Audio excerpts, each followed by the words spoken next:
ஆண்டவருடைய பிரசன்னத்திலிருந்து சிங்கப்பூர் ஏழை எழுப்புதல் ஊழியங்கள் சார்பிலே உங்கள் அனைவருக்கும் அன்பின் வாழ்த்துக்களை தெரிவித்துக் கொள்கிறோம்.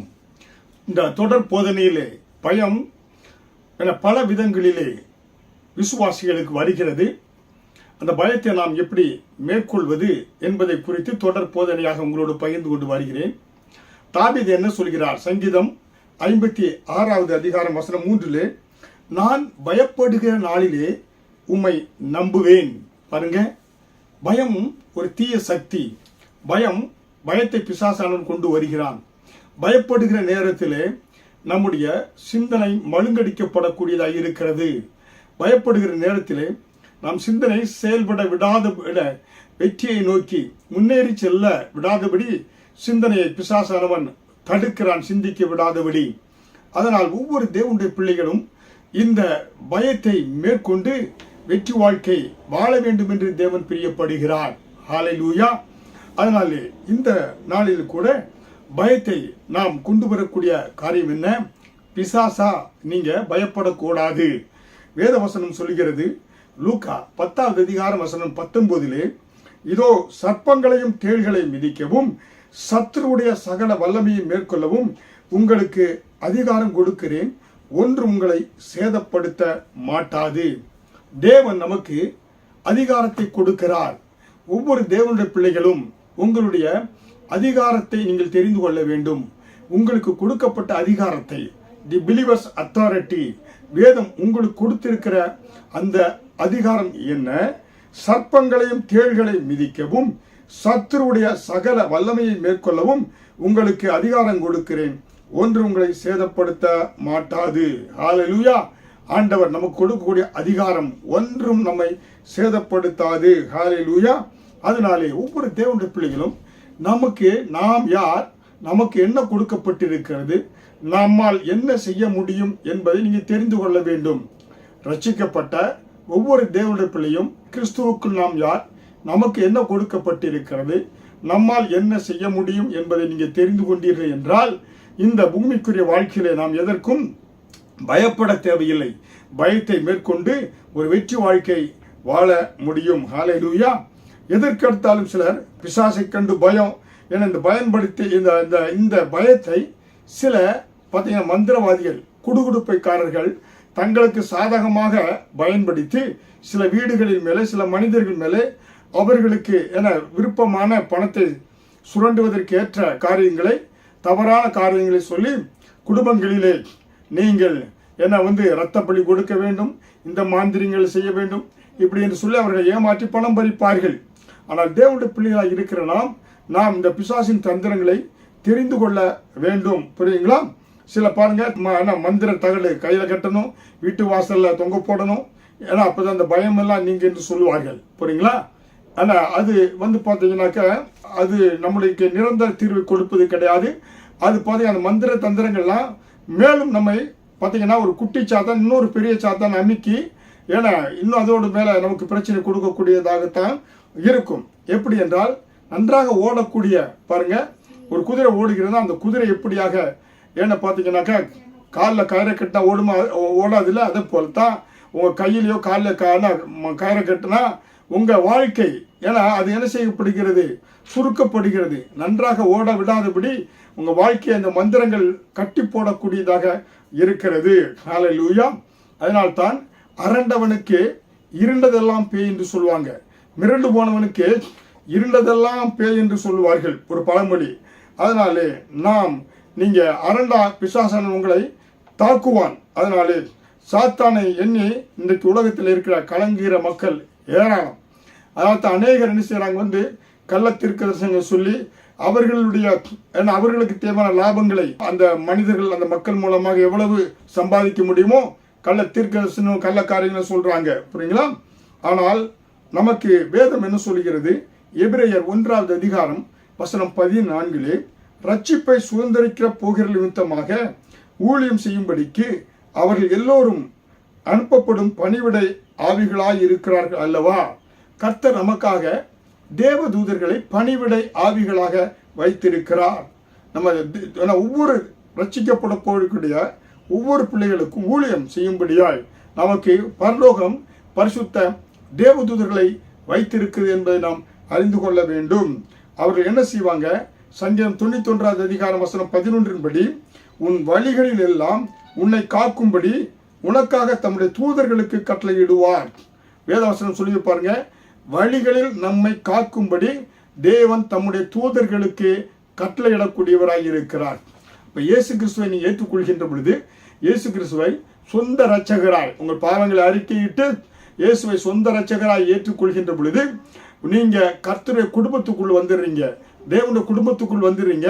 வருகின்ற பொழுது உங்களுக்கு பணிவிடை ஆவிகளை கர்த்தர் வைத்திருக்கிறார். அவர்கள் உங்களுக்கெல்லாம் என்ன செய்றாங்க? உங்களை வழிகளிலெல்லாம் உங்களை காக்கும்படி ஆண்டவர் அந்த தேவதூதர்களுக்கு கட்டளையிடுகிறாராம். ஹல்லேலூயா. அதனால்தான் உண்மையா இயேசுவை ஏற்றுக்கொண்டு இயேசு கிறிஸ்துவினுடைய அந்த சொந்த இரத்த கொட்டைக்குள்ளாக நீங்க வருகின்ற பொழுது உங்களுக்கு விரோதமாய் மந்திரமோ தந்திரமோ பில்லிசுனையுமோ என எடுபடாது. நான் எங்களுடைய குடும்பம் 35 வருடங்களுக்கு முன்பாக இயேசு கிறிஸ்துவை ஏற்றுக்கொள்ளாதபடி பாருங்கனாக்க நாங்கள் பாரம்பரிய விக்கிர வழிபாடுகளில் இருந்த எங்களை எப்படியாக மந்திரங்கள் தாக்கிய குடும்பங்களில் அநேக உயிர்களை அழித்தது. ஆனால் இயேசுவை ஏற்றுக்கொண்ட பொழுது மந்திரங்களோ தந்திரங்களோ பில்லிசுனியங்களோ எங்களை அணுகாதபடி தேவன் எங்கள் முழு குடும்பத்தையும் பாதுகாத்தார். ஹல்லேலூயா. அதனால் தான் என்னாகமம் 23 வசனம் 23 படி, யாக்கோபுக்கு விரோதமான மந்திரவாதம் இல்லை, இஸ்ரவேலுக்கு விரோதமான குறி சொல்லுதலும் இல்லை. வேத வசனம் எல்லாம் ஆம் என்றும் ஆமேன் என்றும் இருக்கிறது. இங்கே யாக்கோபு ஆண்டவர் சொல்லி யாக்கோபுக்கு விரோதமான மந்திரவாதம் இல்லை, இஸ்ரவேலுக்கு விரோதமான குறி சொல்லுதலும் இல்லை என்றால் இயேசு கிறிஸ்துவை ஏற்றுக்கொண்டவங்க தான் யாக்கோபின் வம்சத்தாராய் இருக்கிறாங்க. இஸ்ரவேலர் ஆவிக்குரிய பிரகாரமாக நம்ம இஸ்ரவேலராய் இருக்கிறோம். அதனாலே நமக்கு விரோதமாய் மந்திரமும் இல்லை, குறி சொல்லுதலும் இல்லை. இதை தேவன் நமக்கு கொடுத்திருக்கிற மாபெரும் ஒரு சுதந்திரம். ஹல்லேலூயா. ஏசாயா 54 அதிகாரம் வசனம் 17 படியாக, உனக்கு விரோதமாய் உருவாக்கப்படும் எந்த ஆயுதமும் வாய்க்காதே போகும்.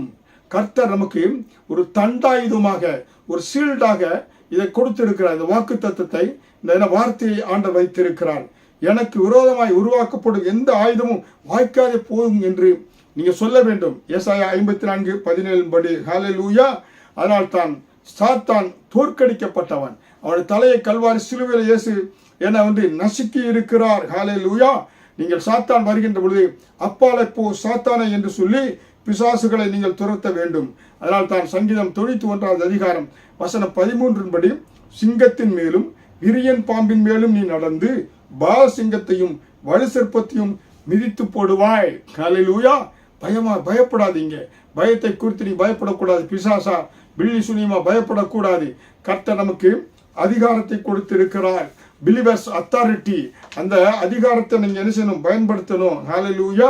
அதனால் தான் எபேசியர் 1 அதிகாரம் வசனம் 21 படி, அவர் உன்னதங்களில் தம்முடைய வலது பாரசத்தில் உட்காரும்படி செய்து, எபேசியர் 1:22 படி, எல்லாவற்றையும் அவருடைய பாதங்களுக்கு கீழ்ப்படுத்தி, எபேசியர் 2 அதிகாரம் 7 வசனத்தின்படி, கிறிஸ்து இயேசுவுக்குள் நம்மை அவரோடு கூட எழுப்பி உன்னதங்களில் அவரோடு கூட உட்காரவும் செய்தாராம்.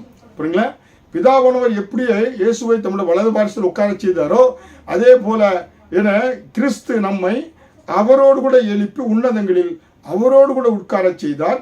எபேசியர் 6 அதிகாரம் வசனம் 11 படி, நீங்கள் பிசாசின் தந்திரங்களோடு எதிர்த்து நிற்க திராணி உள்ளவர்களாகும்படி தேவனுடைய சர்வாயுத வர்க்கத்தை தரித்துக் கொள்ளுங்கள். ஹல்லேலூயா.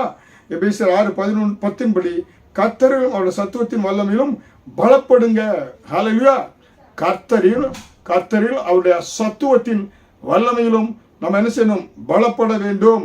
என்றால் நாம் சர்வாயுத வர்க்கத்தை, ஆர்மர் ஆஃப் காட், அதை என்ன செய்யணும்? நம்ம தரித்துக் கொள்ள வேண்டும். எப்பொழுதும் யுத்தத்துக்கு செல்லக்கூடிய போர் இராணுவ வீரன் எப்படியாக எல்லாவற்றையும் அங்கிகளினாலே கவசங்களினாலே தன்னை மறைத்துக் கொண்டு யுத்தத்துக்கு செல்கிறானோ அதை போல நீங்கள் தேவனுடைய பிள்ளைங்க சர்வாயுத வர்க்கத்தை எப்பொழுதும் தரித்துக் கொள்ளணும். ஏன்னா உங்கள் எதிராளியான பிசாசானவன் உங்களை எந்த நேரம் எந்த விதத்திலும் தாக்குவான். அதை மேற்கொள்வதற்கு நீங்கள் கர்த்தரிலும் அவருடைய சத்துவத்தின் வல்லமையிலும் பலப்பட வேண்டும். அதற்காகத்தான் சர்வாயுத வர்க்கத்தை நீங்கள் தரித்துக் கொள்ள வேண்டும் என்று வேதம் சொல்லுகிறது. ஹல்லேலூயா. அப்ப தேவனுடைய பிள்ளைகள் ஒவ்வொருவரும் நீங்க பிசாசை பயப்படக்கூடாது. இயேசு பிசாசை, உலகம் மாமிசம் பிசாசு என்ன செஞ்சாரு? அவர் ஜெயித்து விட்டார். மரணத்தை ஜெயித்து விட்டார், பிசாசை ஜெயித்து விட்டார் கல்வாரி சிலுவையிலே. ஹல்லேலூயா. அப்ப தேவனுடைய பிள்ளைகளா இருக்கிற நாம் என்ன எனக்கூடாது, பிசாசை குறித்தோ மாந்திரியை குறித்தோ பில்லி சீனியத்தை குறித்தோ பயப்படக்கூடாது. ஏன்னா நான் அதற்கு ஒரு ஜீவனுள்ள சாட்சியாக எங்களுடைய குடும்பம் இருக்கிறது. பிசாசின் பிடியிலே, மந்திரங்கள் பில்லி சுனிய பிடியில இருந்து எங்களை கர்த்தர் மீட்டெடுத்து இன்றைக்கு எங்கள் குடும்பங்களிலே 7 பேர் கர்த்தருடைய ஊழியத்தை செய்ய ஊழியக்காரராக கர்த்தர் வைத்திருக்கிறார் என்றால் இன்றைக்கு நாங்கள் பிசாசுக்கு பயப்படவில்லை. ஹல்லேலூயா. காரணம், உலகத்தில் இருப்பவனை காட்டிலும் உங்களுக்குள் இருக்கிற இயேசு பெரியவராய் இருக்கிறார். ஹல்லேலூயா. அருமையான தேவனுடைய பிள்ளைகளே, அதனால இயேசுவின் நாமத்திலே இயேசுவின் ரத்தத்தை பயன்படுத்துங்க. பிசாசான நினைச்சா ஓடி ஒளிந்து போய் விடுவான். ஹல்லேலூயா. அதனால நீங்கள் பிசாசுக்கு பயப்படக்கூடாது. அதனால தான் பாலியாங்கிச்சோ தென்கொரியாவில் இருக்கக்கூடிய பெரிய திருச்சபையை ஸ்தாபித்தவர் 10 லட்சம் ஜனங்கள் 1 மில்லியன் என மக்கள் அவருடைய சபையில் இருக்கிறாங்க. அந்த திருச்சபையை ஸ்தாபித்த ஆரம்ப கால ஊழியங்களிலே கிராமத்தில் சென்று ஒரு பெண்ணுக்கு பிசாசு பிடித்த பெண்ணுக்கு விடுதலை கொடுக்க ஜெபிக்க சென்றிருக்கிறாரு. அந்த கிராமத்தாரங்க சொன்னாங்க, பாருங்க, நீங்க இந்த பெண்ணுக்கு பிசாசு பிடித்திருக்கு, விடுதலை கொடுத்துட்டா அந்த முழு கிராமமே இயேசுவை ஏற்றுக்கொள்கிறோம் என்று சொன்னார்கள். ஆனால் அவர் சரின்ட்டு அவரும் அவர் மனைவி அவருடைய மாமியார் 3 பேரும் வீட்டில் ஒவ்வொரு நாள் ஜெயிப்பாங்க. ஒவ்வொரு நாள் அந்த பிள்ளை போய் சந்திப்பாங்க. அந்த குடும்பத்தார், அந்த கிராமத்தார்கள் அவர் கொடுத்தது 1 மாத டயத்தில் இந்த பிள்ளையை நீங்க விடுதலை ஆக்கி விட்டு என்றால் இயேசுவை நீங்க அறிவிக்கலாம் சுவிசேஷமாக இந்த கிராமத்தில் நாங்கள் எல்லாம் ஏற்றுக்கொள்வோம் என்று அவர் ஒவ்வொரு நாளும் சென்று அவங்க போய் அறிவித்தாங்க. அந்த பிள்ளைக்கு ஒன்று விடுதலை கிடைக்கல. கடைசி நாள் மறுநாள் காலையில் செய்யணும். மறுநாள் இரவிலே வீட்டில் நன்றாக ஜெபித்துக் கொண்டிருக்கின்ற பொழுது வீட்டினுடைய கதவை முழு இரவிலே ஒருவர் தட்டுகிறார். போய் திறக்கிறாங்க. அருமையான ஒரு வாலிபன். அவர் சொல்றான், ஐயா, இரவில் நான் இறங்கி பக்கத்து கிராமத்துக்கு செல்லணும், பஸ் கடைசி பஸ்ல வந்துட்டேன், என்ன போக முடியாது, இருட்டில் நான் இரவு தங்கி விட்டு உங்க வீட்டில் காலை செல்கிறேன்னு சொல்லி சொல்லும் போது அவர் சரி கதவை திறந்து உள்ள விடுகின்ற பொழுது அவர் முன்னா சொன்ன பின்னால் அவன் வலு சிற்பமாக பெரிய மலைப்பாம்பை போல மாறி அவரை அப்படியே உடம்பை இறுக்கி விழுங்க பார்க்கிறான். உடனே பார்த்தீங்கன்னா அவரு என்ன செய்யறாரு, அந்த பார்த்து அவனை என்ன சாத்தானே அப்புறம் போ அப்படி இப்படி சொல்றாரு. ஆனால் ஒன்றும் நடக்கல. உடனே ஆண்டவர் அவர் குணத்தினார். இயேசுவின் நாமத்தில் இயேசுவின் ரத்தத்தை பயன்படுத்த சொன்ன பொழுது அவர் இயேசுவின் நாமத்தில் இயேசுவின் ரத்தத்தினால பிசாசுன்னு சொல்லி அதை கழுத்தை பிடித்து என்ன செய்ய கீழே போட்டு அப்படியே மிதித்தார். அது வீல் சத்தம் போட்டு ஓடி போய் விட்டது. அந்த பிசாசு ஓடுவதற்கு காரணம் இயேசுவின் ரத்தத்தை பயன்படுத்தினார், இயேசுவின் நாமத்தை. அதிகாலை போல 5 மணி இருக்க நல்லா தூங்கி கொண்டிருந்தது. காலை வீட்டை டம தட்டுறாங்க, திறக்கிறாரு.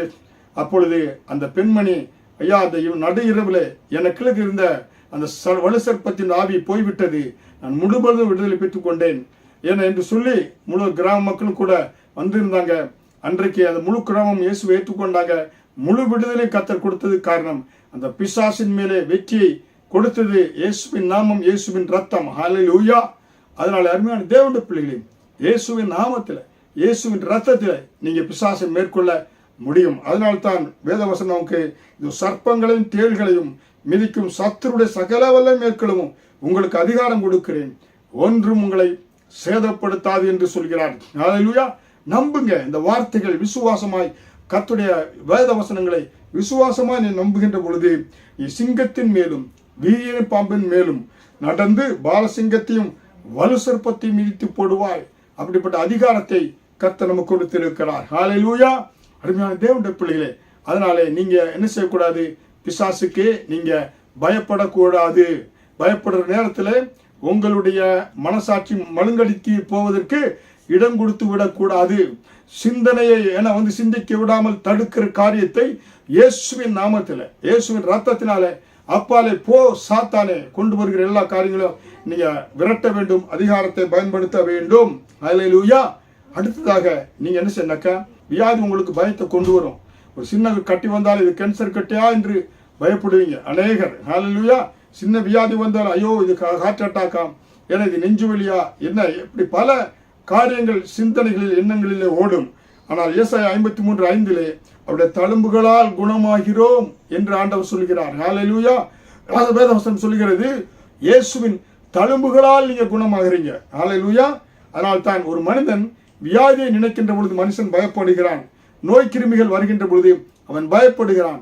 சின்ன ஒரு காரியம் வந்து ஐயோ இந்த வியாதினாலே நான் தனிமைப்பட்டு போய் விடுவேனா, குடும்பத்தார் என்னை பிரிந்து போய் விடுவார்களாம், என்னை அனாதை போல விடுவானா என்று சொல்லி பயப்படுறாங்க. இன்றைக்கு அநேக கிராமங்களில் காலரா வந்தா, ஏன்னா காலரா நோயினாலே என்ன பாதிக்கப்பட்டு என்ன பார்த்தீங்கன்னா ஒரு சிலர் மறித்தா கூட அந்த காலரா நோயினுடைய பயத்தினாலே அநேகர் மறித்து போறாங்க. பயமே அநேகரை மறித்து போய் விடக்கூடியதாக இருக்கிறது. பாருங்க, ஒரு பெரிய கிரவுண்ட்ல மக்கள் அளவு கடின ஒரு பெரிய கூட்டம் ஊர்வலம் இதில் கலந்து கொள்றாங்க. திடீர்னு யாரோ எங்கேயாவது கீழே விழுந்துருவாங்க. எல்லா ஆட்களும் ஐயோ ஏதோ இப்போ நடந்து வச்சு ஒருவர் மேலே விழுந்து என்னாச்சு, கடைசியில் நிறைய பேர் மிதிபட்டே செத்து போவாங்க. அதே போல் பயத்தில் ஓடும்போது கீழே விழுந்து அவர் மேலே இன்னொருத்தர் ஏற இப்படி செத்து போவாங்க. அல்லேலூயா. அதனால்தான் ஆண்டவர் என்ன செய்றாரு, கர்த்தர் நமக்கு உன்னை சங்கீதம் 91 அதிகாரம் வசனம் 3 அவர் உன்னை வேடனுடைய கண்ணிக்கும் பாலாக்கும் கொலை நோய்க்கும் தப்புவிப்பார். அவர் தமது சிறகுகளாலே உன்னை மூடுவார். அவர் செட்டைகளின் கீழ் அடைக்கலம் புகுவாய். அவருடைய சத்தியம் உனக்கு பரிசெய்யமும் கேடகமாகும். இரவில் உண்டாகும் பயங்கரத்துக்கும் பகலில் பறக்கும் அம்புக்கும் இருளில் நடமாடுகிற கொள்ளை நோய்க்கும் மத்தியானத்தில் பாழாக்கும் சங்காரத்திற்கும் பயப்படாதிருப்பாய். உன் பக்கத்தில் 1000 பேரும் உன் வலது பக்கத்தில் 10,000 பேரும் விழுந்தாலும் உன்னை அணுகாது. உன் பக்கத்தில் 10,000 பேரும் 1000 பேரும் வலது பக்கத்தில் 10,000 பேர் விழுந்தா கூட நம்மை அணுகாதான். கர்த்தர் சங்கீதம் 91 படியாக நம்மை ஒவ்வொரு நாள் பாதுகாத்து நடத்துகிறார். அதனால உங்க குடும்பங்களிலே சங்கீதம் 91 எடுத்து ஒவ்வொரு நாளும் நீங்க உங்க குடும்பத்தை அந்த சங்கீதம் 91 அந்த செட்டைகளின் கீழாக நீங்க மறைத்துக் கொள்ள வேண்டும். அந்த வேத வசனத்தை சொல்லி உங்களை உங்க குடும்பத்தையும் பிள்ளைகளை நீங்க என்ன செய்யணும், பாதுகாத்துக் கொள்ள வேண்டும். ஹல்லேலூயா. அருமையான தேவனுடைய பிள்ளைகளே, இயேசு கிறிஸ்து பூமிக்கு வந்த பொழுது அந்த ஊழியத்துடைய பெரும்பாலான காரியங்கள் அவர் அநேக வியாதிகளை சுகமாக்கினார். ஹல்லேலூயா. வசனம் சொல்லுகிறது, மத்தேயு 9 அதிகாரம் வசனம் 35 இயேசு சகல பட்டணங்களையும் கிராமங்களையும் சுற்றி நடந்து ஜெப ஆலயங்களில் உபதேசித்து ராஜ்யத்தின் சுவிசேஷத்தை பிரசங்கித்து ஜனங்களுக்கு உண்டாயிருந்த சகல வியாதிகளையும் சகல நோய்களை நீக்கி அவர்களை சுஸ்தமாக்கினார். ஹல்லேலூயா. இயேசு பாருங்க, சகல பட்டணங்களிலும் நடந்தாரு, சகல நோய்களையும் சகல வியாதிகளையும் நீக்கி ஜனங்களை சுஸ்தமாக்கினாராம். ஹல்லேலூயா. அருமையான தேவனுடைய பிள்ளைகளே, இயேசு கிறிஸ்துவினாலே சுகமாக்க முடியாத எந்த நோய்களுமே கிடையாதுங்க. ஹல்லேலூயா. அருமையான தேவனுடைய பிள்ளைகளே, இயேசு கிறிஸ்து நம்மளுக்கு சகல நோய்களையும் மருத்துவரால் குணமாக்க முடியாத நோய்களை கூட என இயேசு அற்புதமாய் நம்ம சுகமாக்குகிறார். இயேசுவின் நாமம், இயேசுவின் ரத்தம், இயேசு நமக்கு அந்த வியாதிகளிலிருந்து சுகத்தை கொடுக்கக்கூடியவராய் இருக்கிறார். ஏனென்றால் அவர் இன்றைக்கும் ஜீவிக்கக்கூடியவராய் இருக்கிறார். அவர் பாருங்க, நம்முடைய வியாதிகளை குணமாக்க வல்லவராய் இன்றைக்கும் ஜீவிக்கக்கூடிய தேவனாக அவர் இருக்கிறார். ஹல்லேலூயா. எபிரேயர் 13 அதிகாரம் வசனம் 8 இயேசு கிறிஸ்து நேற்றும் இன்றும் என்றும் மாறாதவராய் இருக்கிறார். ஹல்லேலூயா. சகல காலத்திற்கும் இயேசு அற்புதம் செய்யக்கூடியவராய் இருக்கிறார். இயேசு கிறிஸ்து நேற்றும் இன்றும் என்றும் மாறாதவராய் இருக்கிறார் என்று வேதவசனம் சொல்லுகிறது. ஹல்லேலூயா. அதனால்தான் முதலிலே இஸ்ரவேல் ஜனங்களை இயேசு என தேவன் குணமாக்கியது யாத்திராகமம் 15 அதிகாரம் வசனம் 26 பார்த்தோம் என்றால், யாத்திராகமம் 15 வசனம் 26 நீ உன் தேவனாகிய கர்த்தரின் சத்தத்தை கவனமாய் கேட்டு அவர் பார்வைக்கு செம்மையானவைகளை செய்து அவர் கட்டளைகளுக்கு செவி கொடுத்து அவருடைய நியமங்கள் யாவையும் கை கொண்டால் நான் எகிப்திற்கு வரப்பண்ணின வியாதிகளில் ஒன்றையும் உனக்கு வரப்பண்ணேன், நானே உன் பரிகாரியாகிய கர்த்தர் என்றார். ஹல்லேலூயா. பாருங்க, ஒரு கிராமத்தில் ஒரு பட்டணத்தில் ஒரு மனிதனுக்கு என்னென்ன வியாதி இருக்குமோ எல்லாமே அந்த வந்திருக்கும். அதனால எகிப்திற்கு வந்த வியாதினா கேன்சர் அவனுக்கு வந்திருக்கும், கிட்னி ப்ராப்ளம் எல்லாம் வந்திருக்கும். அதே போல் தேவனுடைய பிள்ளைகள் அவங்களுக்கு எகிப்திற்கு வரப்பண்ண எந்த வியாதியும் நான் உங்களுக்கு வரப்பண்ணேன், நானே உன் பரிகாரியாகிய கர்த்தர் என்று சொல்கிறார். ஹல்லேலூயா. பரிகாரி என்றால் பரம வைத்தியர். கர்த்தர் இந்த யாத்திராகமம் 15:26 இந்த வார்த்தையை யாரிடத்தில் சொன்னார்? இஸ்ரவேல் ஜனங்களிடத்தில் சொன்னார். இந்த ஜனங்கள் யார்? 430 வருடம் அடிமையாக எகிப்தில் இருந்தாங்க. கிட்டத்தட்ட 30 லட்சம் ஜனங்கள், 3 மில்லியன் ஜனங்கள். இவர்கள் வனாந்திரத்தில் நடந்து வர்றாங்க. இந்த ஜனங்களை பார்த்து கர்த்தர் சொல்லுகிறார், நானே பரிகாரி, நானே உன் பரிகாரி, நானே உன் பரம வைத்தியர், நானே உன்னுடைய டாக்டர், நானே உன்னை குணமாக்கூடிய ஸ்பெஷலிஸ்ட், நான் எகிப்தியனுக்கு வந்து எந்த வியாதி உனக்கு வரமாட்டேன் என்று தேவன் இதை சொன்னார். இந்த வார்த்தையை 30 லட்சம் ஜனங்களும், கிட்டத்தட்ட 30 லட்சம் ஜனங்களும், 3 மில்லியன் ஜனங்களும் கண்ணை மூடிக்கொண்டு விசுவாசித்தார்கள். ஹல்லேலூயா. நீ விசுவாசித்தால் தேவனுடைய மகிமையை காண்பாய் என்ற வேத வசனத்தின்படி இந்த வார்த்தையை 30 லட்சம் ஜனங்களும் அப்படியாக கண்மூடித்தனமாய் விசுவாசம் வைத்ததினாலே 40 வருடம் வனாந்தரத்தில் நடந்தார்கள்.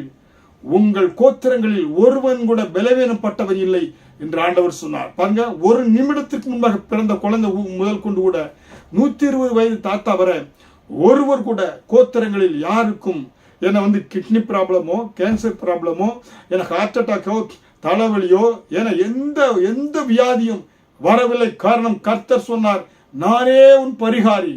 இந்த வார்த்தையை 30 லட்சம் ஜனங்களும் இறுக பிடித்துக் கொண்டார்கள், விசுவாசித்தார்கள். விசுவாசித்தபடி பார்த்தீங்கன்னாக்கா அந்த கர்த்தர் அவர்களை அற்புதமாய் எல்லா வியாதியிலிருந்து குணமாக்கினார். ஹல்லேலூயா. நம்மளும் இந்த வார்த்தை விசுவாசித்து நம்ம தேவனை மகிமைப்படுத்துவோமா? கர்த்தரை அவர்கள் மகிமைப்படுத்தினார்கள். கர்த்தர் அவர்கள் மூலமாக கர்த்தர் நாம மகிமைப்பட்டது. ஒருவரு கூட அந்த வனாந்திரத்தில் எந்த மொபைல் அங்கே கிளினிக் எதுவுமே கிடையாது, டாக்டர் கிடையாது, நர்ஸு கிடையாது, ஹாஸ்பிட்டல் கிடையாது, பெட்டு கிடையாது. எல்லாமே கர்த்தர் ஒருவருக்கும் வியாதி வராபடி. வியாதி இருந்தால் டாக்டர் தேடணும். வியாதியே ஒருத்தருக்கு இல்லைங்க. டாக்டர் கிடையாது, மெடிசன் கிடையாது, வியாதியே கிடையாது, ஒன்றும் கிடையாது. ஏன்னா கர்த்தரே அங்க டாக்டராக இருந்தார். ஹல்லேலூயா. எவ்வளவு பெரிய பாருங்க ஆச்சரியம். உலகத்தில் ஒரு பெரிய ஆச்சரியங்க. ஒரு தலைவன் கீழாக 30 லட்சம் ஜனங்கள் 40 வருடம் பின்தொடர்ந்து சென்றாங்க. கீழ்ப்படிந்து அந்த பெரிய அற்புதம். ஹல்லேலூயா. இந்த 40 வருடத்திலும் ஒருவருக்கு கூட எந்த வியாதி வரலங்க. ஹல்லேலூயா. எந்த கோல்டோ, ஃபீவரோ, கொரோனாவோ எந்த நோயும் அவர்களுக்கு வரவில்லை. காரணம், நானே பரிகாரி. 30 லட்சம் ஜனங்களும் கண்மூடித்தனமாய் விசுவாசித்தார்கள் கர்த்தருடைய வார்த்தையை. என் டாக்டர் கர்த்தர், என் பரம வைத்தியர் இயேசு, எனக்கு எல்லாமே சுகம் கொடுப்பவர் கர்த்தர் என்று விசுவாசித்தார்கள். விசுவாசத்தினாலே மேன்மையானவர்களை கண்டார்கள். நோய் அவர்களை அணுகவில்லை. கர்த்தர் அருமையாய் பாதுகாத்தார். ஹல்லேலூயா. அதனால் தான் மத்தேயு 8:17 நம்முடைய பலவீனங்கள் எல்லாம் ஏற்றுக்கொண்டு நம்ம வியாதிகளை சுமந்து தீர்த்தார் என்று சொல்லப்பட்டிருக்கிறது. அவருடைய தழும்புகளால் குணமாகிறோம் என்று ஏசாயா 53:5 சொல்லப்பட்டிருக்கிறது. 1 பேதுரு 2 அதிகாரம் 24 அவருடைய தழும்புகளால் குணமானீர்கள். இயேசு சிலுவையில் சிந்த ரத்தத்தின் மூலமாய் நீ குணமாகிட்டீங்க. ஹல்லேலூயா. எப்படிப்பட்ட வியாதியா இருந்தாலும் விசுவாசிங்க. இயேசுவின் தழும்புகளால் நான் குணமானேன் என்று சொல்லுங்க. நீங்க விசுவாசம் வைக்கின்ற பொழுது வியாதிகள் எல்லாம் பறந்து விடும், நோய்கள் எல்லாம் ஓடி போயிடும். கர்த்தர் உங்களை அற்புதமாய் சுகம் கொடுப்பார். ஹல்லேலூயா. அதனால் தான் சங்கீதம் 103 அதிகாரம் வசனம் 3 முதல் 5 அவர் உங்களுடைய அக்கிரமங்களை எல்லாம் மன்னித்து உங்களுடைய நோய்களை எல்லாம் குணமாக்கி உங்கள் பிராணனை அழிவுக்கு விலக்கி மீட்டு உங்களை கிருபையினாலும் இரக்கங்களினாலும் முடிசூட்டி நன்மையினால் உங்க வாயை திருப்தியாக்குகிறார். ஹல்லேலூயா. நம்ம என்ன செய்தாரு?